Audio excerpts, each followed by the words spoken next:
Congress party ఇచ్చినటువంటి స్థలంలో దాంతో పాటు కాంగ్రెస్ పార్టీ స్పాన్సర్ చేసినటువంటి మీటింగ్ దారుణ స్థలంలో జరిగిన మీటింగ్ అంతా కూడా కాంగ్రెస్ పార్టీ సాక్షాత్తు రాష్ట్ర ముఖ్యమంత్రి రేవంత్ రెడ్డి గారు స్పాన్సర్ చేసిన మీటింగ్ అది. నేను మళ్ళీ చెప్తున్నా, కర్త కర్మ క్రియ అంతా కూడా రేవంత్ రెడ్డి గారు అన్ని రకాలుగా సహాయం చేశారు.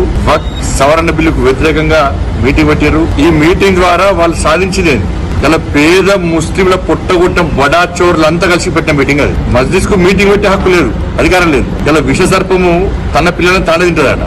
అంతకంటే డేంజర్ మస్జిద్ నేతలు. వాళ్ళ ఒక మంచి ఆలోచనతోని ప్రధానమంత్రి నరేంద్ర మోడీ గారి నేతృత్వంలోని ఇండియా ప్రభుత్వం ఈ వక్ఫ్ సవరణ బిల్లు తీసుకొస్తే దానికి సహకరించి సమర్థించాల్సినటువంటి ఈ పార్టీ నేతలు ముస్లింల ముసుగులో ఇలా భారతీయ జనతా పార్టీని విద్వేషంతో విమర్శించే ప్రయత్నం చేస్తున్నారు. దీన్ని మతం కోణంతో చూసే ప్రయత్నం చేస్తున్నారు. ఇప్పుడు త్రిబుల్ తలాక్ రద్దు చేసినప్పుడు కూడా దేశవ్యాప్తంగా మత కలవలు జరగాలని చెప్పి కోరుకున్న పార్టీలు సంఘాలన్నీ పెట్టిన సంఘాలని కూడా ఆ రోజు ఏం చేయలేకపోయారు. ఈ రోజు కూడా నరేంద్ర మోడీ గారి ప్రభుత్వం పేద ముస్లింల గురించి ఆలోచిస్తున్నారు. ఇన్ని లక్షల కోట్లు దేశవ్యాప్తంగా వక్ఫ్ సంబంధించి ఆస్తులుంటే దాని వల్ల పేద ముస్లిం కుటుంబానికి ఏమైనా న్యాయం జరిగిందా? ఒక పేద ముస్లిం కుటుంబాన్ని ఆదుకునే ప్రయత్నం చేసిందా? ఎవరికైనా ఒక రూపాయి ఇచ్చిందా? ఒక రూపాయి లాభం జరిగిందా?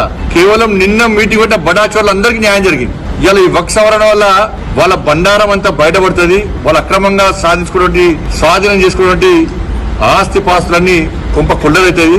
వాస్తవాలు బయటపడతాయని భావించే నిన్న పెద్ద మీటింగ్ అని చెప్పి కాంగ్రెస్, బీఆర్ఎస్, ఎంఏ పార్టీ ఇతర ముస్లిం సంఘాలు అన్ని కలిపి మీటింగ్ పెట్టినాయి. ఇలా దేశంలో 8 లక్షల ఎకరాల భూమి ఉంది. దాదాపు 10 లక్షల కోట్ల విలువ చేసే ఆస్తులున్నాయి వక్ఫ్ సంబంధించి. ప్రతి సంవత్సరం 12,000 కోట్ల ఆదాయం రావాలి. ఏ ముస్లిం పేదలకు లాభం జరుగుతున్నది? వీళ్ళు చంపుతున్నారు పైసలన్నీ. నిన్న మీటింగ్ పెట్టిన చంపుతున్నారు పైసలన్నీ.